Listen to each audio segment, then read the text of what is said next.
Senhor, bendizemos o Teu nome dessa noite. Tu és tudo para nós, Senhor, e nós não precisamos de mais nada. Tu és o nosso pastor. Não sentiremos falta, porque Tu és suficiente. Tua graça nos basta.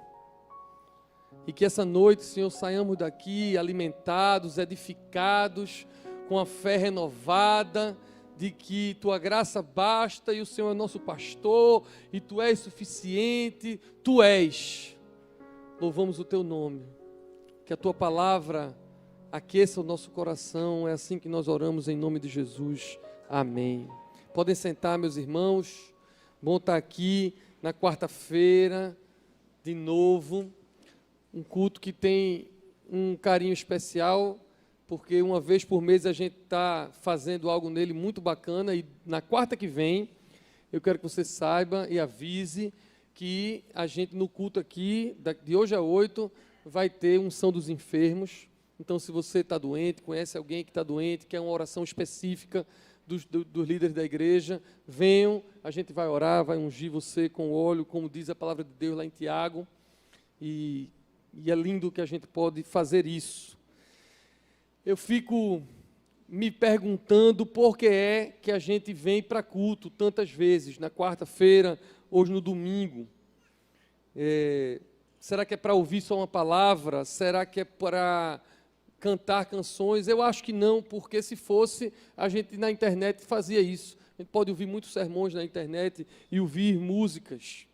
O mundo tem nos separado, as redes sociais têm nos deixado cada vez mais longe um do outro. Eu me convenço da importância do presencial, me convenço da importância de estarmos na congregação, olhando um para o outro, chorando com o outro, sorrindo com o outro, cantando junto.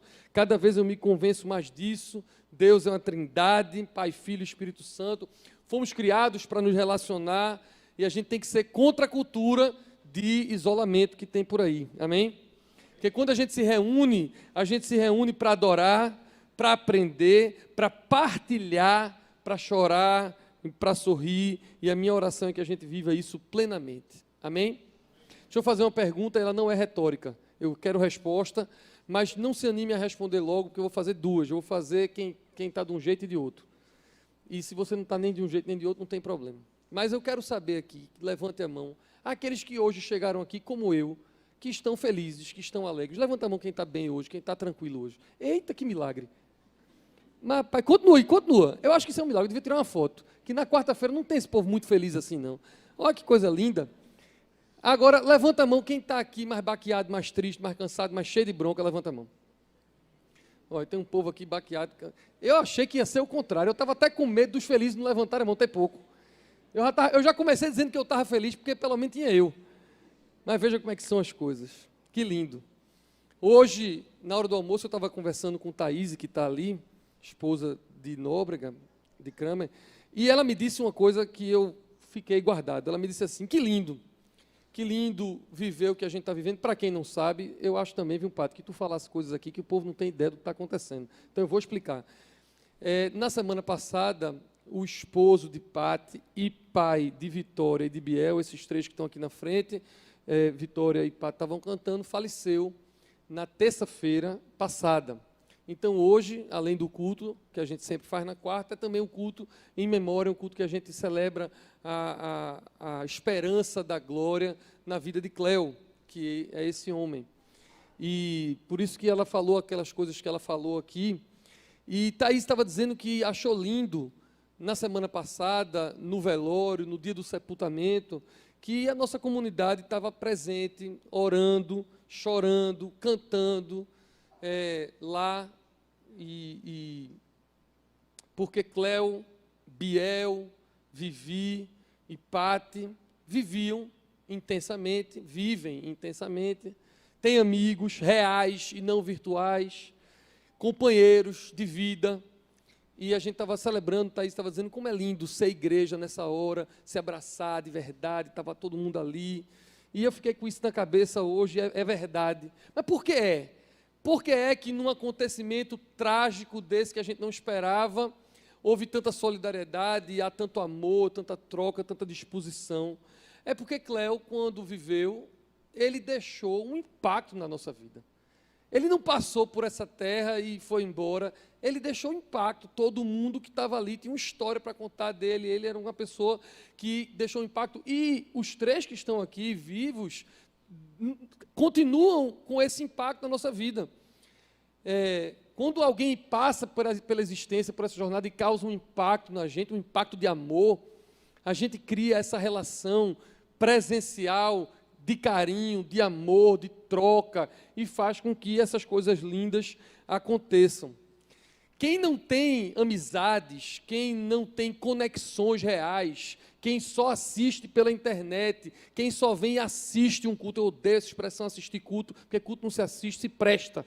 Eu vim prestar culto, adorar, mas o povo ainda tem mania de dizer, eu vou assistir o culto. Quem vem, senta, passivo, ouve, mas não tem uma conexão real, não tem quem chore com você, ou que se alegre com você. Eu acho isso muito triste. Há pessoas, e não são poucas, cada vez mais, infelizmente, nós somos contra a cultura, mas cada vez mais você vai para os hospitais e vê pacientes que não tem ninguém para cuidar, não tem ninguém para fazer companhia, porque as pessoas estão cada vez mais sós, e louvado seja Deus que nós somos diferentes, porque é uma luta. Eu tenho uma amiga, minha melhor amiga, está no hospital, e é uma luta para ver quem fica com ela, porque tem 200 pessoas que queriam estar com ela, porque nós somos o contrário, nós somos uma discussão para ver quem está cuidando mais. Eu acho isso realmente muito bonito, porque a igreja promove encontros de fé, encontros de amor, encontros de esperança, uns com os outros e todos nós com o Senhor.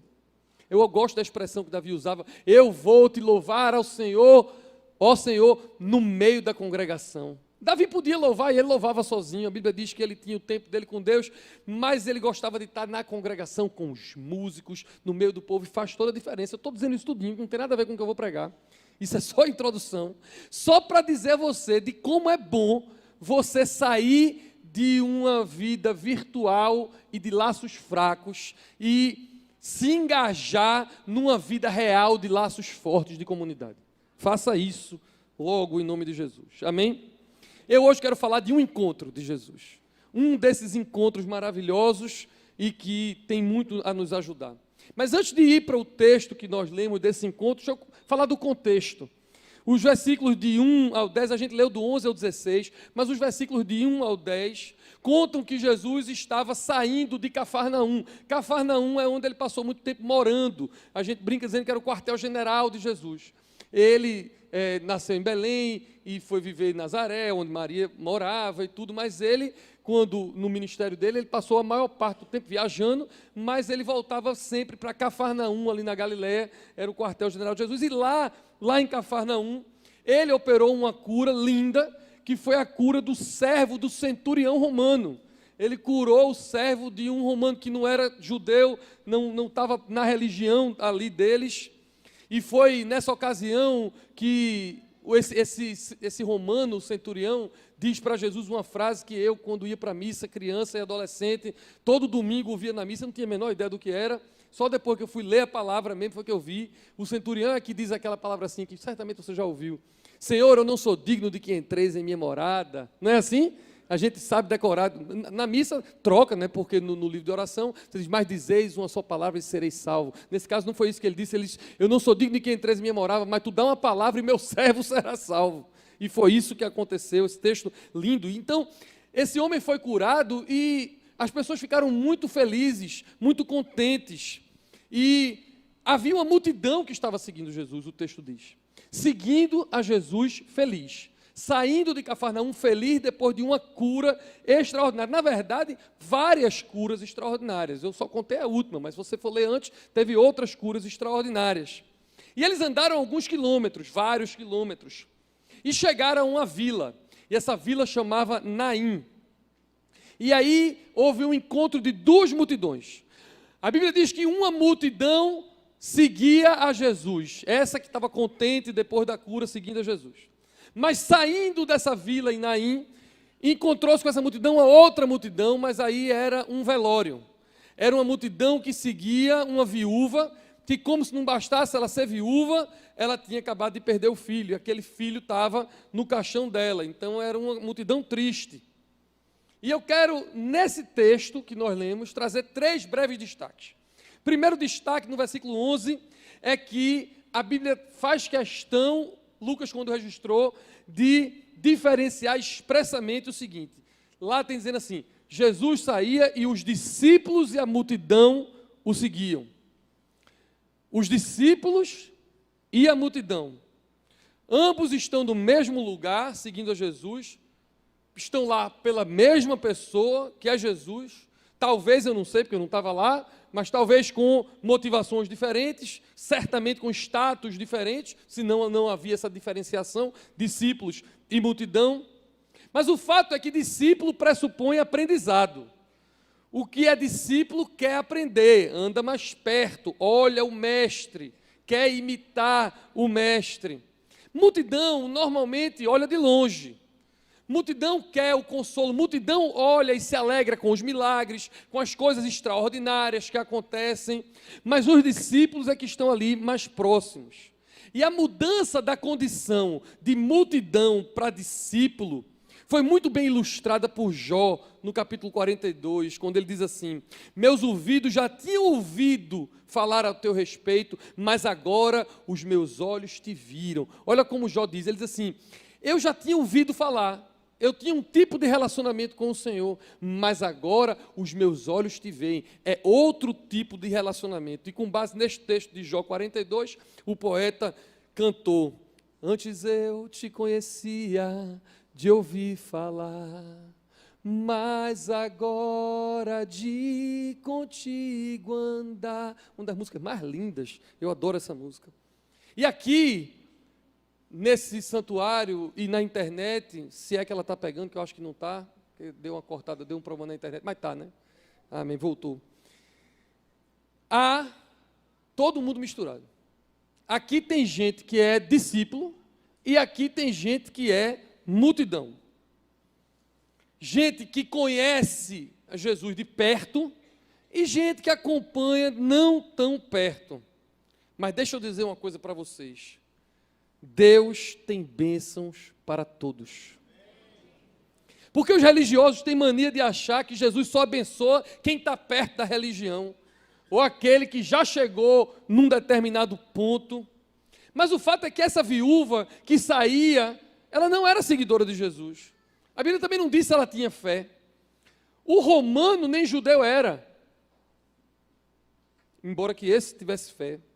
Mas o fato é que Jesus consolou e fez um milagre. Tem gente e tem igrejas que pensam que tem o monopólio da compaixão de Deus.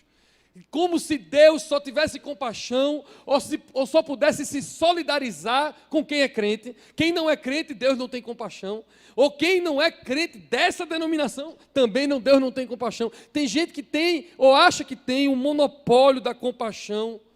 Mas ainda bem que Deus não olha para essas pessoas. Deus ama e tem compaixão de quem Ele quer ter. E Ele está aqui hoje e eu quero profetizar que Ele ama você.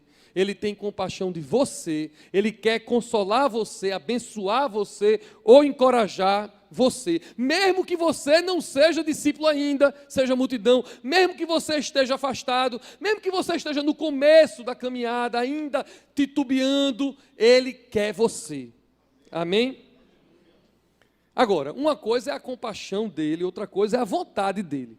A vontade dele é que nós sejamos seguidores, discípulos. A vontade dele é que nós estejamos com ele, na presença dele, aprendamos com ele. No convite registrado em Marcos, capítulo 8, é assim, quem quiser me seguir, negue-se a si mesmo, tome sua cruz e siga-me. Este é o convite. Mas mesmo que você ainda não tenha tomado a cruz, ainda não consiga negar-se a si mesmo como você deveria e gostaria, Deus quer abençoar você. Amém? Segundo destaque, no versículo 12, diz que ela já era viúva e agora estava com um filho no caixão. Isso era um pesadelo. Além do pesadelo da dor do luto, que era o mais importante, havia um pesadelo social aí. Porque naquela época não tinha INSS, não tinha Previdência, como se a da gente prestasse também. Mas o jovem provavelmente sustentava ela, porque uma viúva não tinha tantos direitos naquela época assim. Elas eram sustentadas dessa forma, pelos homens da família. e Jesus teve compaixão dela. Há quem diga, eu não posso dizer, a Bíblia também não diz, mas há quem diga que Jesus teve uma compaixão especial dessa viúva por causa de Maria, porque Maria era viúva de José e um dia perderia seu filho também na cruz. Mas eu não sei, independente de isso ou não, o fato é que Jesus teve compaixão dela, Jesus teve empatia com a dor daquela mulher que saía, e eu quero dizer que ele tem empatia com as suas dores. Ele sofreu humilhação, escárnio, rejeição, morte, e você pode estar aqui sem esperança, chorando com a morte, ou pelo desemprego, por uma depressão, por um divórcio, ou uma outra doença qualquer, mas eu quero que você saiba que Jesus, ele tem empatia, ele sente a sua dor, e ele não chega atrasado. No tempo dele, aquela caminhada longa que ele vinha de Cafarnaum, foi porque estava preparado para ele encontrar com aquela outra multidão e com aquela mulher que saía. E eu me lembro de mulheres e homens que chegam para mim todo dia, e dizem assim: pastor, eu estou sofrendo muito, ninguém sente a minha dor, ninguém olha para mim, ninguém sabe o que eu estou sentindo. Eu normalmente desconfio disso, é porque eu acho que tem muito drama. Me perdoe eu dizer, eu acho que tem muita falta de vontade de chorar com alguém. A gente cobra muito que as pessoas chorem com a gente, mas a gente não chora por ninguém. Tem gente que diz assim: ninguém vai me visitar no hospital. É muito ruim quando vem me dizer isso, porque vocês sabem que eu não sou um pastor muito paciente, né? Aí eu digo: você visitou alguém no hospital? Aí normalmente a resposta é não. Mas a gente quer que as pessoas nos visitem. Teve uma pessoa que ficou triste comigo porque eu não fui para o velório da família dela. Eu nem sabia do velório da família dela. Mas eu passei por uns 15 velórios aqui e ela não estava em nenhum dos 15. Então é muito fácil quando a gente cobra dos outros e não dá um dia de serviço por ninguém. Mas mesmo a gente sendo assim, como a gente é pecador, pode ser que eu, o pastor pecador, impaciente, menino ainda ruim, pode ser que eu falhe. Jesus não falha. Ele tem empatia com você, ele cuida de você, e pelos olhos da fé, eu posso ver para onde você estiver indo, no caminho que você estiver trilhando, ele indo ao teu encontro. Versículo 14 diz que ele tocou no caixão, o que era proibido. O judeu não podia tocar no caixão porque ele ia ficar impuro, mas Jesus não se limitava a esse tipo de lei quando ele queria gerar vida, mas importante era o milagre que ele ia fazer. Mas ele tem empatia com você. Ele vai fazer. Faz tanto tempo que a gente não canta, graças a Deus, porque eu já estava enjoado. Mas tem aquela música que diz, como é, Igor? Aquela música que diz que o amor dele é maravilhoso, não. Que ele quebra as cadeias, ele chuta a muralha. Ousado amor, né? A gente cantava muito, eu estava meio enjoado dela. Mas tem uma hora, veja, pode ser, né? Mas assim, tem uma hora que diz que ele sobe montanha, que ele quebra muralhas, né? Tem um negócio assim bem dramático nessa música. Eu fico com dificuldade de imaginar Jesus fazendo essas coisas, mas a verdade é que ele faz. A verdade é que ele vai fazer o que for necessário para encontrar você na sua dor. Aonde você está e que ninguém olha para você, ou você acha que ninguém olha para você, a liderança da igreja não olha para você, o pastor não olha para você, mas ele olha para você. Ele tem olhos como chama de fogo, não tem nenhuma escuridão que possa atrapalhar o olhar dele. Onde você estiver agora, aqui, ou onde você estiver na internet olhando, ele olha para a sua dor e ele quer abençoar você. Então o primeiro destaque foi sobre você ser discípulo. E mesmo que você não seja ainda, fique pronto porque ele quer lhe abençoar.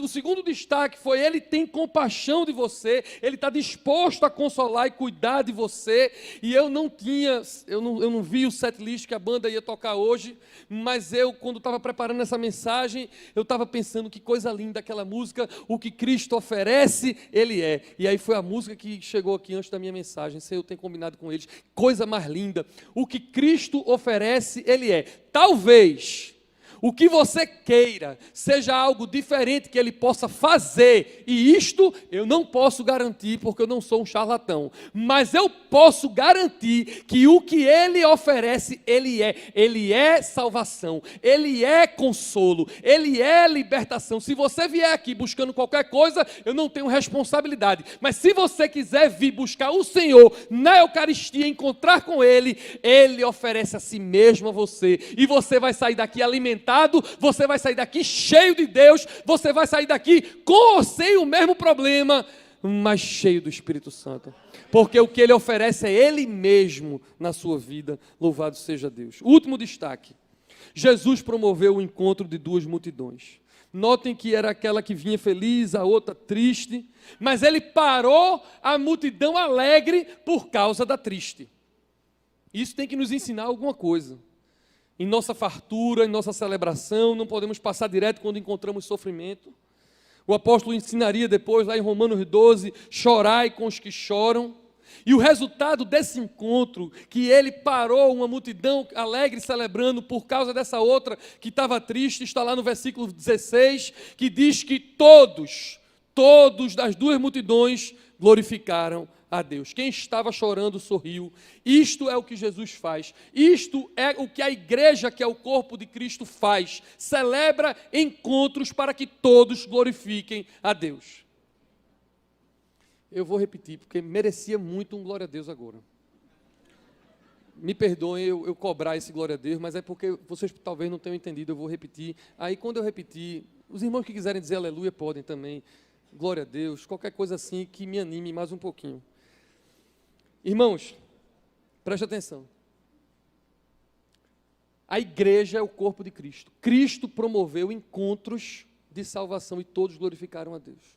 Aqui nós produzimos encontros para que todos glorifiquem a Deus. Se você não entender isso, se você não entender que o que chora com o que está chorando, o que sorri com quem está sorrindo, o que dá a mão a quem está precisando, e esses encontros que nós promovemos porque somos corpo de Cristo, e Ele é o cabeça, e nos ensinou a fazer, você não vai entender nada. Eu vou dizer uma frase, dê um glória a Deus agora, em nome de Jesus. Você veio para cá, e você está num encontro consigo, num encontro com o próximo, e num encontro com Deus, e nessa mistura, nós glorificamos ao Senhor. Muito espontâneo e muito feliz. Mas também eu não soube repetir a frase mesmo, eu fiquei me lembrando para ver qual era a frase que eu tinha dito e não veio. Eu perguntei no começo da mensagem quantos estavam alegres, quantos estavam tristes, porque aqui é o encontro de quem está alegre e de quem está triste, e de quem nem sabe se está alegre ou está triste, porque está ansioso, e aí não sabe se a ansiedade é de alegria ou de tristeza. Nós somos uma multidão de seguidores de Jesus. E nesse encontro, a oração que nós podemos fazer é para que Deus nos una em uma só voz, nós possamos glorificar a Deus. Aqui tem gente que não entende isso. Acha que a gente é um bando de alienado, manipulado por dinheiro, acha que a gente é ignorante, ou acham que a gente é, porque tem algumas pessoas que são, mas eu não devia ter dito isso, deixa para lá, metido a santos, melhores do que os outros. Não, é o contrário. Aqui é um hospital de pecadores que desejam aprender, que querem sair da multidão para serem discípulos de Jesus, que sabem que precisam uns dos outros para se consolar mutuamente e para se edificar mutuamente, para juntos, em encontros como esse e muitos outros, glorificarem a Deus. É por isso que a gente está aqui, é por isso que você vem aqui, hoje, no domingo, ou em qualquer reunião que você vier. A Pati, Vitória, Biel e os outros familiares, essa comunidade chora com vocês.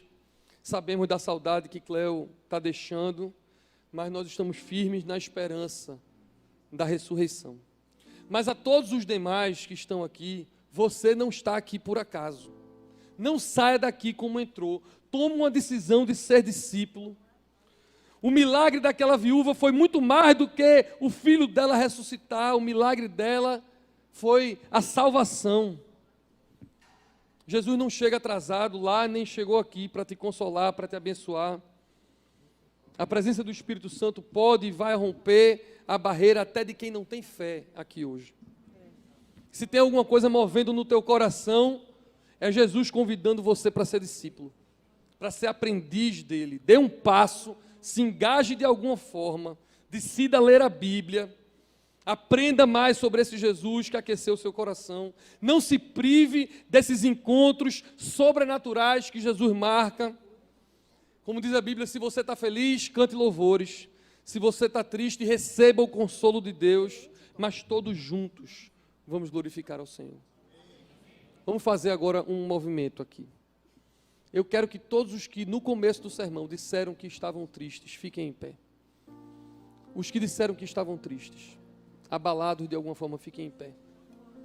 E que tal agora todos vocês que estão sentados, a gente orar por eles agora. Estenda sua mão para quem estiver mais perto de você.